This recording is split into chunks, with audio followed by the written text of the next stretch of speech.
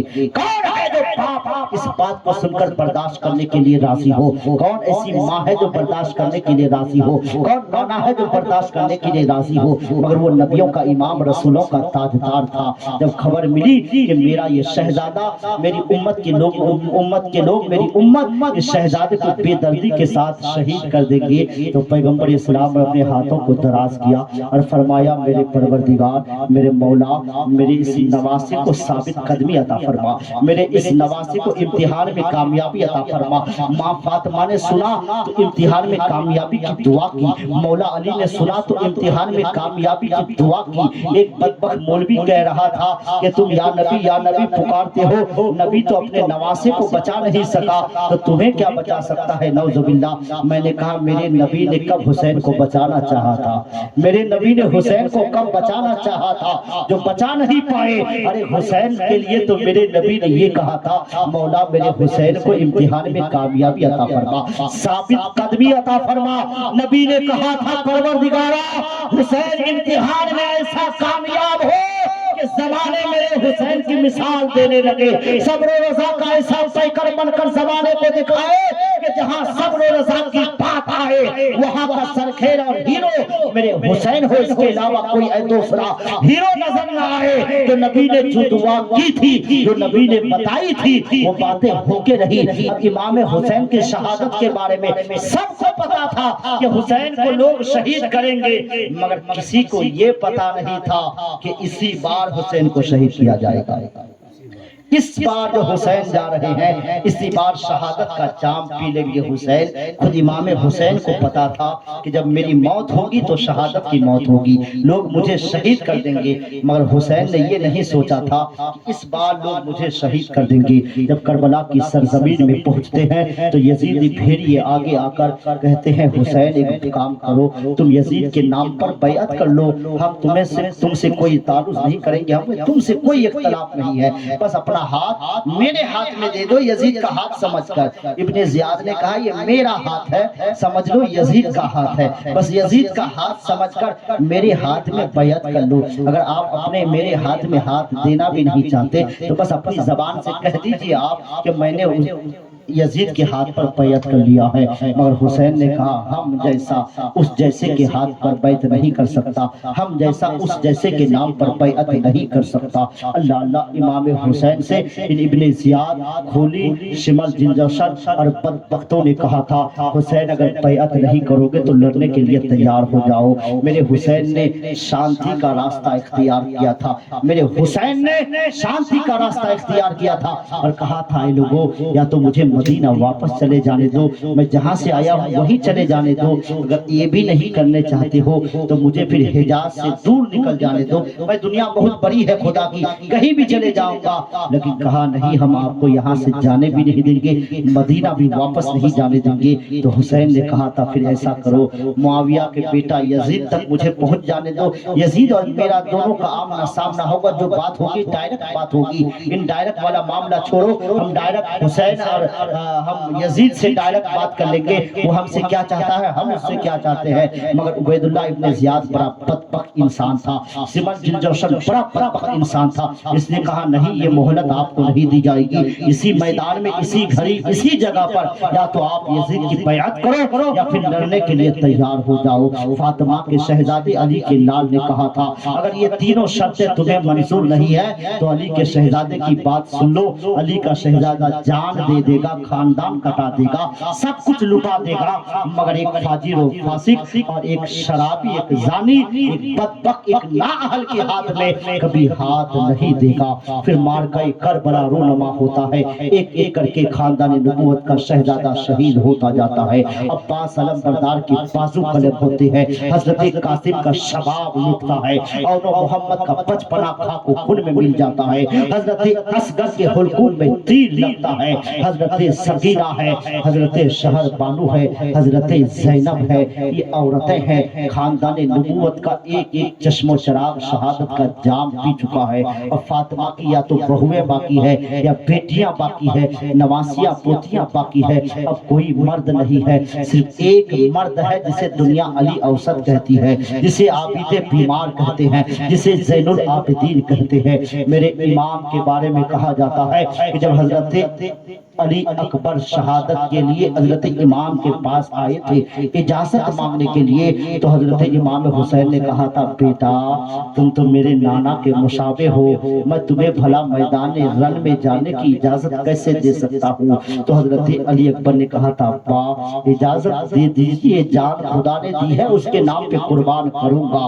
حسین کے سر کے بال سفید تھے، حضرت علی اکبر میدان رن میں جاتے ہیں، کافر بدماشوں سے اور یزیدی پھیریوں سے مقابلہ کرنے کے بعد جب شہادت کا جام پیتے ہیں، علی اکبر کی لاشا کو جب حضرت حسین اپنی گود میں اٹھاتے ہیں تو حسین کے سر کے بال سفید ہو جاتے ہیں۔ اتنا غم حسین پر نازل ہوتا ہے، غموں کا پہاڑ حسین پر نازل ہوتا ہے کہ جوان بیٹوں کے لاشا کو اپنی گود میں اٹھا رہا ہے، کبھی عباس علم بردار کے کٹے ہوئے بازو کو اٹھا رہا ہے، کبھی اول محمد کا لاشا اٹھا رہا ہے، کبھی قاسم کی حضرت امام حسن کی یادگار حضرت قاسم کا لاشا اٹھا رہا ہے۔ ایک ایک کر کے خاندان نبوت کے لاشوں کو اٹھا کر حسین چور چور ہو چکے ہیں، حسین پر غموں کا پہاڑ نازل ہو گیا ہے، مگر ابھی بھی قدموں میں لغزش نہیں ہے، ابھی بھی قدموں میں استقامت ہے، ابھی بھی صبر وہی ہے، ابھی بھی صبر و رضا کا پیکر پہلے کی طرح بن کر ہے، ابھی بھی رب کی بارگاہ میں ناشکری نہیں کر رہے ہیں، اب بھی کوئی شکوہ یا گلہ نہیں کر رہے ہیں، بلکہ یہ کر رہے ہیں مولا حسین کو آخری دم تک استقامت عطا فرما، حسین کو آخری دم تک صبر پر قائم رہنے کی توفیق عطا فرما، مولا اپنے مقام پر حسین کو اپنے حساب سے عمل کرنے کی توفیق رفیق عطا فرما۔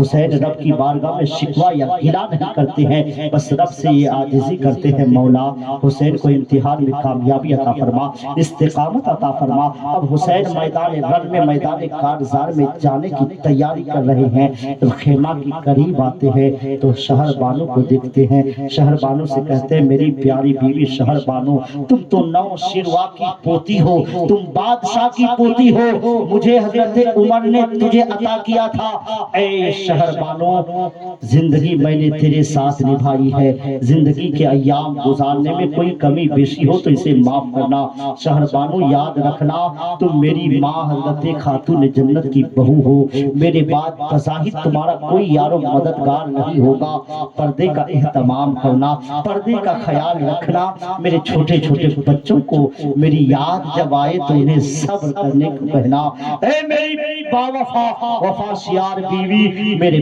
بچوں کو میری کمی کا احساس مت ہونے دینا۔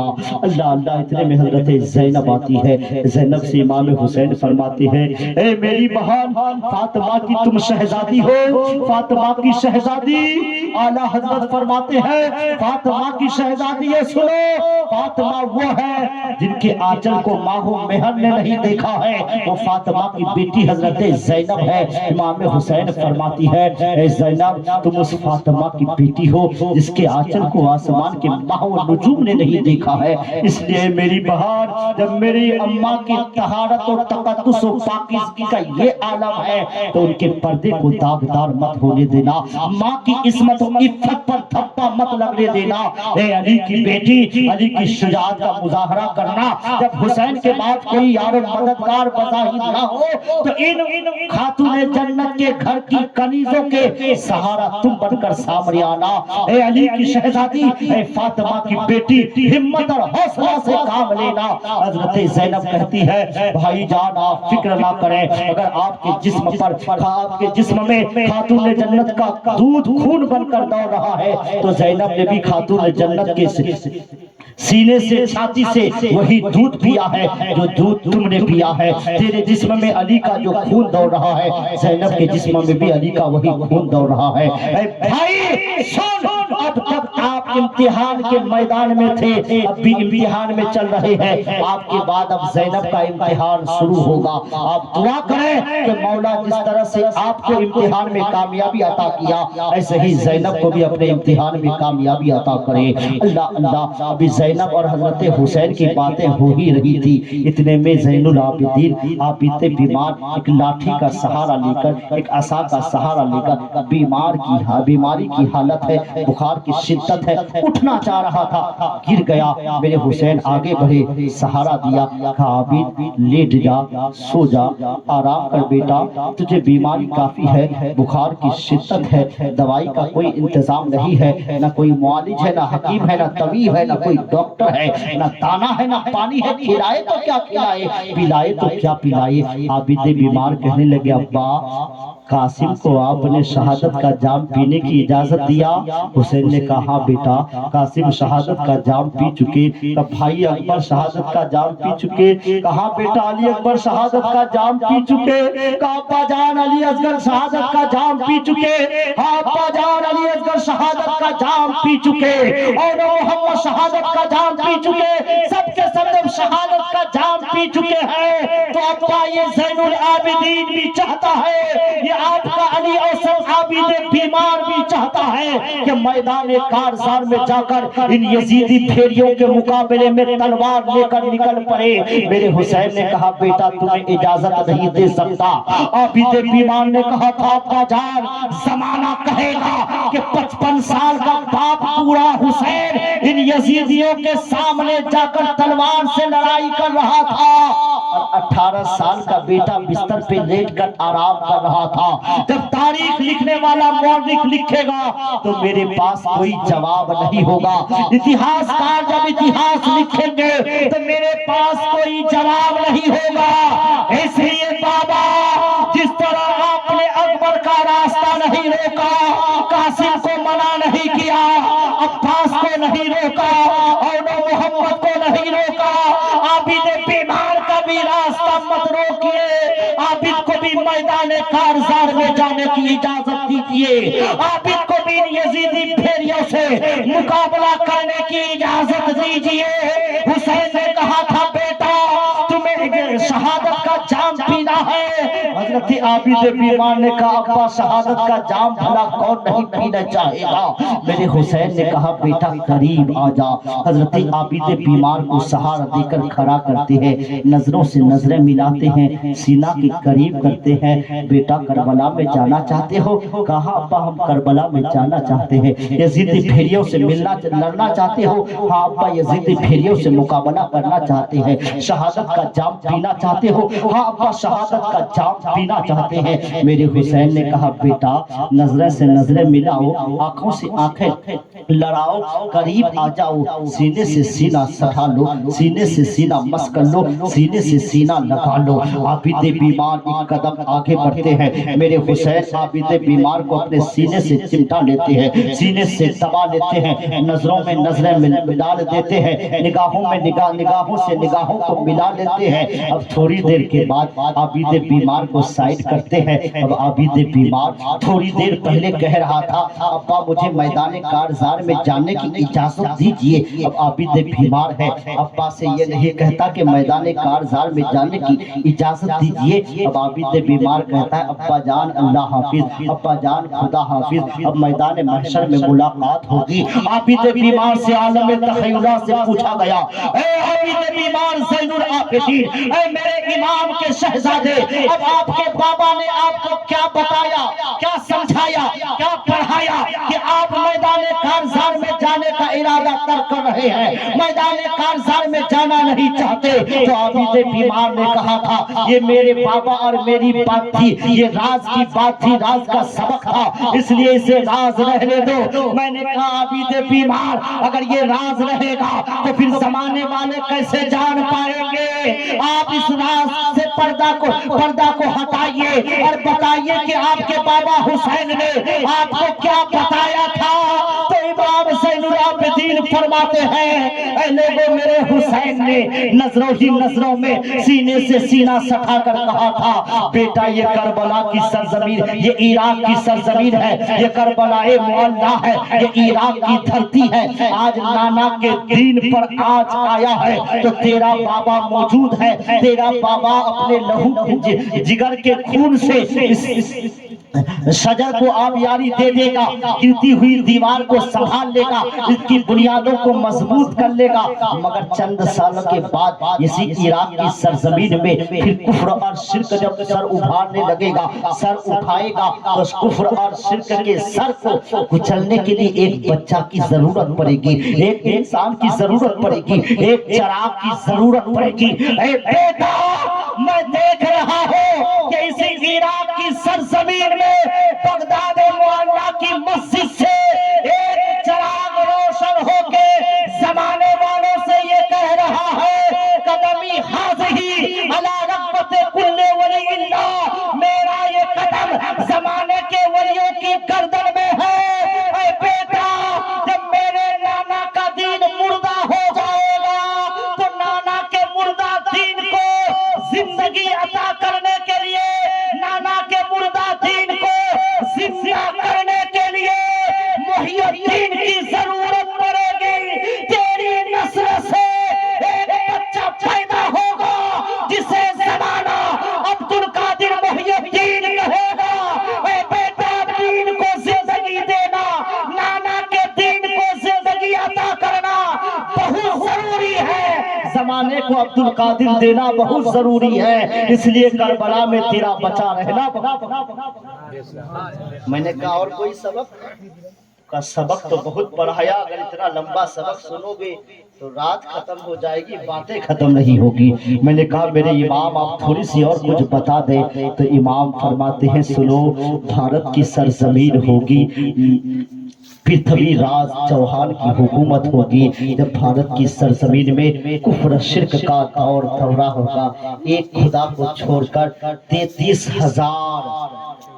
33,000 معبودان باطلہ کے سامنے یہ پیشانی جھکے گی، تو پھر ایک خدا کے سامنے پیشانی کو جھکانے کے لیے نبی کے دین کا چراغ بن کر، نبی کے دین کا معین بن کر بھارت کی سرزمین میں پرتھوی راج چوہان کی حکومت سے ٹکرانے کے لیے اور بھارت میں 90 لاکھ لوگوں کو اسلام کا پیغام اور اسلام کی شمع، اسلام کی روشنی عطا کرنے کے لیے ایک بچہ کی ضرورت پڑے گی، جس بچہ کو زمانہ خواجہ خواجگاہ سلطان الہند خواجہ معین الدین چشتی کہے گا۔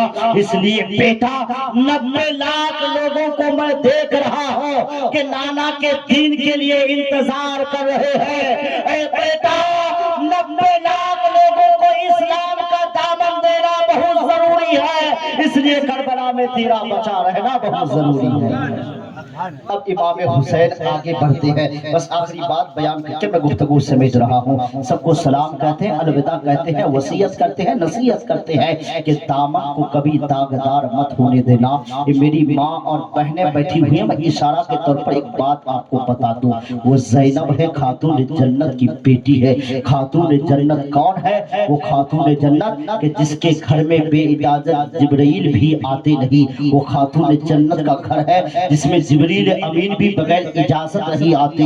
جب ان کی بہو اور بیٹیوں کی بات آتی ہے تو ان کی بہو اور بیٹیاں پردہ کا اتنا اہتمام کرتی ہیں، جب یزیدی بھیڑیے حسین کے شہادت کے بعد چادریں چھین لیتے ہیں تو فاطمہ کی بیٹیاں اور بہویں شرم اور حیا کی وجہ سے اپنے سر کو اٹھاتی نہیں ہے، نگاہوں کو نیچی کر کے رکھتی ہے۔ اے میری ماں اور بہنوں، تیرا پردہ کہاں چلا گیا؟ تیرا دوپٹہ کہاں چلا گیا؟ تیرا حجاب کہاں چلا گیا؟ اور بھارت میں تقریباً 35 سے 40 کروڑ مسلمان بستے ہیں، اس میں 15 کروڑ کے تقریباً 15 کروڑ کے قریب مسلم مہیلائیں ہیں۔ اگر 15 کروڑ مسلم مہیلائیں حجاب اور پردے میں نکل کر پورے بھارت میں چلے تو کس مائی کے لال کے اندر طاقت ہے کہ 15 کروڑ مہیلاؤں کے حجاب پر پابندی لگانے کی بات کر پائے؟ کس مائی کے لال کے اندر طاقت ہے کہ 15 کروڑ مہیلاؤں کے ادھیکار کو چھیننے کی بات کرے؟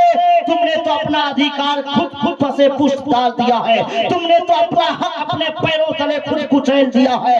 اس لیے یہ لوگ آج تمہارے حق کو چھیننے کی بات کرتے ہیں۔ تم نے اپنا حق کب مانگا تھا؟ تم نے اپنے حق کا استعمال کب کیا تھا؟ تم نے اپنے حق کو کب اپنا حق سمجھا تھا؟ یہ فاطمہ کی بیٹی ہے، ان سے پوچھو پردہ کسے کہتے ہیں؟ یہ فاطمہ کی بہو ہے، ان سے پوچھو حجاب کسے کہتے ہیں؟ یہ حسین کی شہزادی ہے، ان سے پوچھو نقاب کس چیز کا نام ہے، حجاب کس چیز کا نام ہے، پردہ کس چیز کا نام ہے، برقع کس چیز کا نام ہے؟ اے میری بہنوں، انتظار زیادہ دن مت کرو، رب کا عذاب نازل ہوگا تو بہت سخت نازل ہوگا۔ ان بطش ربک لشدید، تیرے رب کی پکڑ بڑی سخت ہے، وہ ڈھیل دیا ہے تو یہ مت سمجھو اس کی رسی ہمیشہ ڈھیل رہے گی، اچانک وہ رسی کھینچ لے گا تمہیں پتہ بھی نہیں چلے گا۔ اس لیے میری ماں اور بہنوں، اس بات کا خیال رکھو، رب سے ڈرو، خشیت پیدا کرو۔ آج پورے بھارت میں 40,000 سے زیادہ مسلمان بہن اور بیٹیاں ان غیر مسلموں کے گھروں کی زینت بنی ہوئی ہے، ان کے گھروں کا سہاگ بنی ہوئی ہے۔ شرم آنی چاہیے، حیا آنی چاہیے ہم مسلمانوں کو کہ مسلمان کے گھر میں پیدا ہوتی ہے مگر غیر مسلموں کے گھر میں جا کر عیاشیاں کرتی ہے۔ شرم آنی چاہیے، خدا کا ڈر پیدا کرو میری ماں اور بہنوں۔ یہ زندگی 50 60 70 سال کی ہے، اس کے بعد پھر مٹی میں دفن ہونا ہے۔ ساری مستانی، ساری عیاشی، سارا حسن و جمال سب بس قبر میں پہنچتے ہی ایک ہی جھٹکے میں بتا دے گا کہ تمہاری اوقات کیا ہے۔ اس لیے وہاں جانے سے پہلے اپنی اوقات میں رہو، اپنی اوقات کو پہچانو، اپنے مقام اور مرتبہ کو پہچانو، اپنی عزت و آبرو کی حفاظت کرو، عصمت و عفت کی حفاظت کرو۔ اپنی عزت پر شوہر کے علاوہ کسی کے ذریعے سے داغ مت لگنے دو۔ تم شوہر کی امانت ہو، باپ کی عزت ہو، بھائی کی عزت ہو۔ تم اکیلے ایک سماج، ایک گاؤں، ایک گھر، ایک سوسائٹی کی عزت ہو۔ تمہارے بگڑنے سے ایک سماج میں داغ اور دھبا لگے گا، تمہارے بگڑنے سے ایک خاندان بدنام ہوگا، تمہارے بگڑنے سے ایک قوم بدنام ہوگی۔ جب ہماری بیٹی بہنیں یہ خیال کرے تو پھر ہماری بہن بیٹیاں غلط قدم نہیں اٹھا سکتی ہے۔ اب میرے حسین یہ وصیت اور نصیحت کرنے کے بعد آخری بار جاتے ہیں، یزید بھیڑیوں کے سامنے سواری کو روکتے ہیں اور روکنے کے بعد فرماتے ہیں، اے ابن سعد، اے ابن زیاد، اے کوفہ والو، میرے مراتب کو سمجھو، میں آیا نہیں ہوں، بلایا گیا ہوں۔ اے کوفہ والو، میرے مراتب کو سمجھو، میں امام مقدس بنایا گیا ہوں، میں تو وہ ہوں۔ نبی فرماتے ہیں، ان الحسن والحسین سیدہ شباب اہل الجنہ، میں جنتی جوانوں کا سردار ہوں۔ تم نے اصغر کو شہادت کا جام پلایا، اون محمد کو شہادت کا جام پلایا، خاندان نبوت کی ایک ایک چشم و چراغ کو مٹی میں ملا دیا، شہادت کا جام پلا دیا۔ حسین اب بھی معاف کرنے کے لیے راضی ہے۔ حسین کا راستہ مت روکو، یا تو حسین کا کہنا مان لو یا حسین کو اپنا راستہ جانے دو۔ مگر یزیدی ازلی دشمن تھے، ازلی بدبخت تھے، انہوں نے حسین سے کہا کہ جب سب ساتھ چھوڑ گئے ہیں تو ڈر گئے ہو۔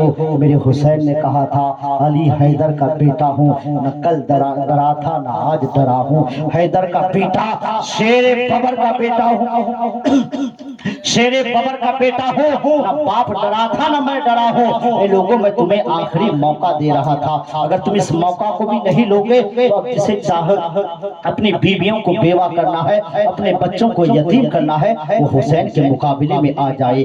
حسین للکارتے رہے، حسین آواز دیتے رہے، مگر کسی مائی کے لال کے اندر ہمت نہیں ہوئی کہ آپ آئے۔ میرے حسین نے کہا، اکیلے آنے میں ڈر لگتا ہے تو دو دو آ جاؤ، تین تین آ جاؤ، مگر اس میں بھی ہمت نہ ہوئی تو میرے حسین آگے بڑھے، لشکروں پر حملہ کر دیا۔